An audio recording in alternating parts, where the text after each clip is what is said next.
ब्रह्मा जी कहते हैं बेटा नारद, उन्हीं विराट पुरुष के मुख से वाणी की अधिष्ठात्री देवी सरस्वती का प्रादुर्भाव हुआ। जिह्वा से वाणी की अधिष्ठात्र देवी सरस्वती, और उसी से अग्नि का प्रादुर्भाव हुआ। मुख से भगवान के तेजोमय अग्नि का प्रादुर्भाव हुआ। कई प्रकार की अग्नियां होती है, और सातों छंद भगवान की त्वचा से प्रकट हुए। गायत्री, त्रिष्टुप, अनुष्टुप, उष्णिक, बृहति, पंक्ति और जगति, ये 7 छंद हैं। ये 7 धातुओं से प्रकट हुए। मनुष्यों, पितरों और देवताओं के भोजन करने योग्य अमृतमय अन्न, मनुष्यों को, पितरों को, देवताओं को भोजन का विभाग अन्न, सब प्रकार के रस, फल, ये सब पाने के लिए, ये पाप है जो मांस पाते हैं। घोर नरकों की प्राप्ति होती है। जो शास्त्र आदेश करता है वैसे चलना चाहिए। सब प्रकार के अन्न, सब प्रकार के रस, सब प्रकार के फल, सब्जियां आदि, ये मनुष्य, पितर, देवताओं के लिए अर्पित किया जाता है। और रस ग्रहण करने वाली रसेंद्री और उसके अधिष्ठात्र देवता वरुण भगवान, ये भगवान की जिह्वा से उत्पन्न हुए। भगवान के नासा छिद्र से प्राण, अपान, व्यान, उदान, समान, ये 5 प्राण प्रकट हुए। वायु ये जो आ जा रही है, इससे प्राणों का संबंध। और घ्राणेन्द्री से अश्वनी कुमार प्रकट हुए। ये सब भगवत स्वरूप प्रकट हुए। ये ब्रह्मा के बनाए नहीं, ये विराट भगवान से प्रकट हुए। समस्त औषधियां एवं साधारण और विशेष गंध, ये सब भगवान की घ्राणेन्द्री से प्रकट हुए। अश्वनी कुमार, समस्त औषधियां और सब प्रकार की गंध भगवान की घ्राणेन्द्री से। भगवान की नेत्रेंद्री से तेज प्रकट हुआ। भगवान के नेत्रेंद्री से स्वर्ग प्रकट हुआ। सूर्य की जन्मभूमि, सूर्य का प्रादुर्भाव भगवान के नेत्रों से हुआ। भगवान सूर्य नेत्रों से प्रकट हुए। भगवान वरुण रसेंद्री से प्रकट हुए। समस्त दिशाएं पवित्र करने वाले तीर्थ, ये भगवान के कान से प्रकट हुए। शब्द श्रोत्रेंद्री से निकले हैं। और सभी वस्तुओं के सार भाग, सौंदर्य का खजाना, जितना सौंदर्य भगवान के श्रीअंग से प्रकट हुआ। सारे यज्ञ, स्पर्श, वायु, ये भगवान की त्वचा से निकले। जितने भी उद्भिज पदार्थों के जन्म स्थान, जिनसे यज्ञ संपन्न होते हैं, ये सब भगवान की त्वचा से प्रकट हुए। भगवान के केश से ही सबकी दाढ़ी मूछ, नख, मेघ, बिजली, शिला, लोहा, ये धातुएं प्रकट हुई भगवान के केश से। और भगवान की भुजाओं से लोकपालों का प्रादुर्भाव हुआ। चलना फिरना, भू भुआ स्वा, भूरलोक, भुवरलोक, स्वर्गलोक, चरण कमल की प्राप्ति की रक्षा करते हैं। समस्त भयों को भगा देते हैं जो इनके चरणों का आश्रय लेते हैं। अब विराट भगवान की जनेन्द्री से जल प्रकट हुआ, वीर प्रकट हुआ, सृष्टि प्रकट हुई, प्रजापति प्रकट हुए जनेन्द्री से, और मैथुन धर्म प्रकट हुआ। नारद जी विराट पुरुष के पायुएंद्री से यमराज प्रकट हुए, मित्रावरुण प्रकट हुए, नैऋति प्रकट हुई, हिंसा प्रकट हुई, मृत्यु प्रकट हुई, और नरक का प्रादुर्भाव हुआ। विराट ही भगवान में सब हो रहा है। भगवान की पीठ से अधर्म प्रकट हुआ, पराजय प्रकट हुई, अज्ञान प्रकट हुआ। पीठ जो भगवान से विमुख है, पराजय अधर्म अज्ञान में ही जीवन व्यतीत होगा।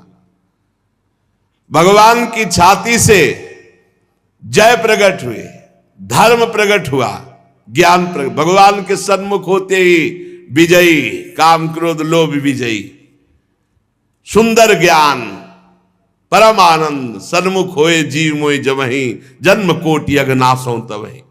भगवान की नाड़ियों से विराट भगवान, बड़े बड़े नदी नद, भगवान की हड्डियों से पर्वतों का प्रादुर्भाव हुआ।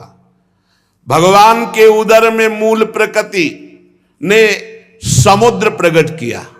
भगवान के उदर से समस्त प्राणी और उनकी मृत्यु इसी में समाई हुई है।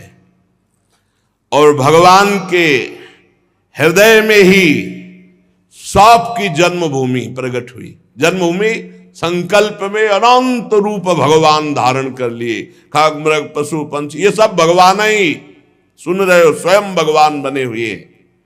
नारद जी, हम ब्रह्मा, तुम नारद, धर्म, सनकादि, शंकर, विज्ञान, अंतःकरण, ये भगवान के चित्त से प्रकट हुआ। मन बुद्धि चित्त अहंकार, ये चतुर अंतःकरण।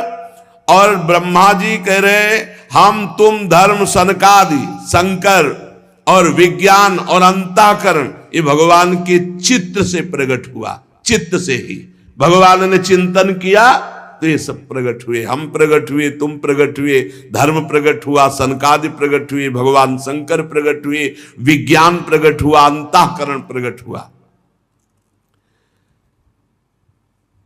नारद जी कहां तक गिनाऊं मैं, तुम, तुम्हारे बड़े भाई सनकादि, भगवान शंकर, देवता, दैत्य, मनुष्य, नाग, पक्षी, मृग, रेंगने वाले जंतु, गंधर्व, अप्सराएं, यक्ष, राक्षस, भूत, प्रेत, सर्प, पशु, पितर, सिद्ध, विद्याधर, चारण, वृक्ष और 84 लाख योनियां, ये सब भगवान ही बन गए।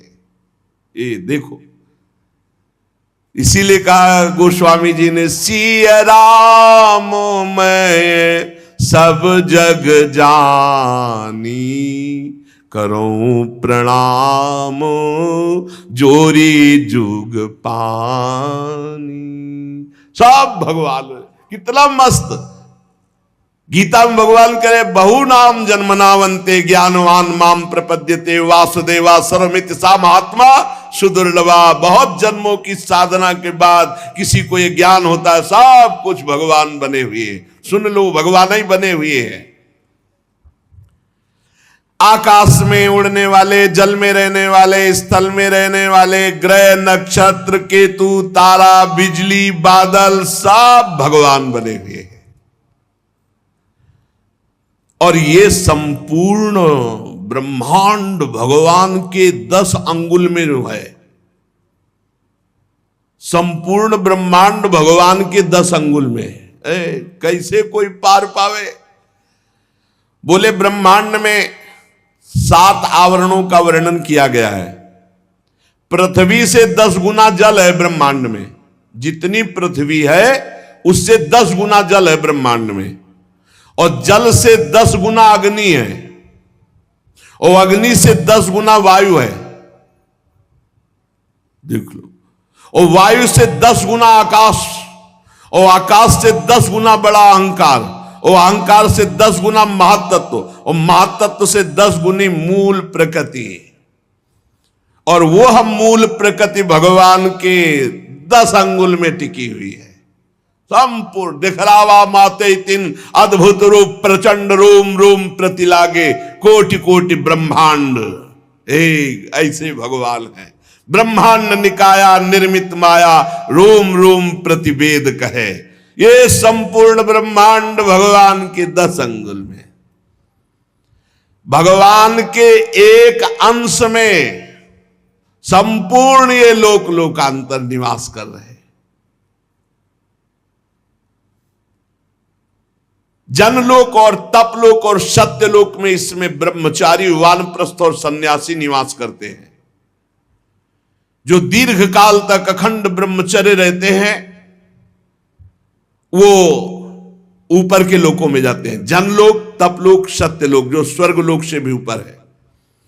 जो गृहस्थी में उचित ब्रह्मचर्य रहते हुए ठीक धर्म से चलते हैं वो केवल भूलोक, भुवरलोक, स्वर्गलोक इतने में ही रहते हैं। भजन कर ले तो सबको पार करके भगवान की प्राप्ति कर ले, भजन के सिवा नहीं। शास्त्रों में दो मार्ग बताए गए हैं, एक अविद्या रूप कर्म मार्ग जो सकाम पुरुषों के लिए है, दूसरा उपासना रूप विद्या का मार्ग जो निष्काम उपासकों के लिए है। मनुष्य दोनों में से किसी एक का आश्रय लेकर जो सकाम भाव से वो भोग प्राप्त करते हैं और दक्षिण मार्ग से जाते हैं, बार बार जन्म मरण, और जो निष्काम भाव से उपासना करते हैं वो उत्तर मार्ग से जाते हैं अर्थात मोक्ष। पर दोनों के आधार भगवान पुरुषोत्तम श्री कृष्ण ही हैं।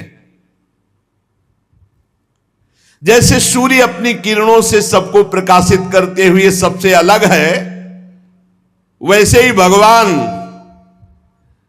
पंचभूत एकादश इंद्री गुणमय विराट की उत्पत्ति करके सबके अंदर है और सबसे अलग है, सब में भरे हैं और सबसे परे हैं। ये राज से समझना बड़ा कर, वही बने हैं, सब में भरे हैं और सबसे परे हैं। जिस समय भगवान के नाभि कमल से मेरा जन्म हुआ बेटा नारद, उस समय इस पुरुष के अंगों के अतिरिक्त मुझे कोई यज्ञ सामग्री नहीं दिखाई दी। तब मैंने भगवान की आराधना करने के लिए संकल्प किया। उस समय तुम्हारे बड़े भाई 9 प्रजापतियों ने अपने चित्त को पूर्ण समाहित करके विराट एवं अंतर्यामी रूप से स्थित उस परम पुरुष परमात्मा की आराधना की। फिर मनु, ऋषि, पितर, देवता, दैत्य, मनुष्यों के यज्ञों के द्वारा भगवान की आराधना की। नारद, ये संपूर्ण सृष्टि केवल भगवान ही भगवान है, ये जो जान जाएगा वो मुक्त हो जाएगा, नहीं तो फंसा रहेगा। ये जानना जरूरी, इसलिए हरिवंश महाप्रभु प्रेम मार्ग के लिए अवतार लिया तो भी सिद्धांत का वर्णन करते हैं कि क्रूर पापी नीच जो है उनमें भी राधा वल्लभ जी देखो, दूसरा कोई नहीं है। ये क्रूरापि पापिनो न च सताम संभाष्य दृश्याश्च ये सर्वान वस्तुतया निरीक्ष परम स्वाराध्य बुद्धिर्मम। बेटा नारद, मुझे माया इसलिए स्पर्श नहीं करती क्योंकि मैं उत्कंठित हृदय से भगवान का नाम जपता हूं। हे पकड़ो, ब्रह्मा जी कह रहे हैं कि मुझे ये माया क्यों नहीं पकड़ती? बोले मैं हर समय उत्कंठित हृदय से भगवान का नाम जपता हूं, स्मरण करता रहता हूं, उसी के प्रभाव से मुझे माया मोहित नहीं करती। मेरी वाणी कभी असत्य नहीं होती और मेरा संकल्प कभी व्यर्थ नहीं जाता। मेरी इंद्रियां कभी मर्यादा का उल्लंघन नहीं करती क्योंकि मैं नाम जप करता हूं। मैं बड़ी सावधानी पूर्वक अपने मूल कारण परमात्मा में स्थित रहता हूं क्योंकि मेरे भी मूल कारण भगवान है। एकमात्र भक्ति के द्वारा उनको जाना जा सकता है। मैं तो परम मंगलमय एवं शरण आए हुए भक्तों को जन्म मृत्यु से छुड़ाने वाले परम कल्याण स्वरूप भगवान के चरणों में नमस्कार करता हूं। ये उन्हीं की माया शक्ति है जो संपूर्ण त्रिभुवन को बांधे हुए है। जैसे आकाश अपने अंत को नहीं जानता, वैसे भगवान भी अपनी महिमा को पूर्ण रूप से नहीं जानते। भगवान और कौन जान जाएगा? ऐसी स्थिति में दूसरा कौन भगवान की महिमा का पार पा सकता है? नारद, तुम लोग भी उनके पूर्ण रूप को नहीं जानते हो। देवता तो जान ही कैसे सकते हैं? सबको वो मोहित किए हुए नचा रहे हैं। बस जिसकी जितनी बुद्धि अटकल लगा पाई उतना ही जान पाया। उमा दारू जो शीत की नाई, सब ही नचावत राम गोसाई। जो भगवान की शरण में आ गया नाचना बंद हो गया। हम लोग तो केवल उनका नाम जप करते हैं, उनकी लीलाओं का गायन करते हैं, पर तुमने पूछा था पूरा तत्व, तो सही माने में पूरे तत्व का हम वर्णन नहीं कर सकते। ब्रह्मा जी असमर्थ अपने को कह रहे, भगवत तत्व का पूर्ण वर्णन सब वर्णन किया, पर फिर भी कह रहे कि इतना ही नहीं है, क्योंकि इतना सब भगवान के 10 अंगुल में है। मैं तो सिर्फ भगवान के सी चरणों में नमस्कार करता हूं और उनका स्मरण करता हूं, यही खास बात है। वो असत्पुरुषों के द्वारा जाने नहीं जा सकते, क्योंकि वो कुतर्क के जाल में फंसे रहते। क्यों ऐसा, क्यों ऐसा, क्यों? ये जो तुमको अभी हमने सुनाया, ये भगवान का विराट स्वरूप, भगवान की तत्वमयी सृष्टि, इसको जो सुनता है उसके सारे पाप नष्ट हो जाते हैं और वो भगवान के चरणों का अनन्य भक्त होता है।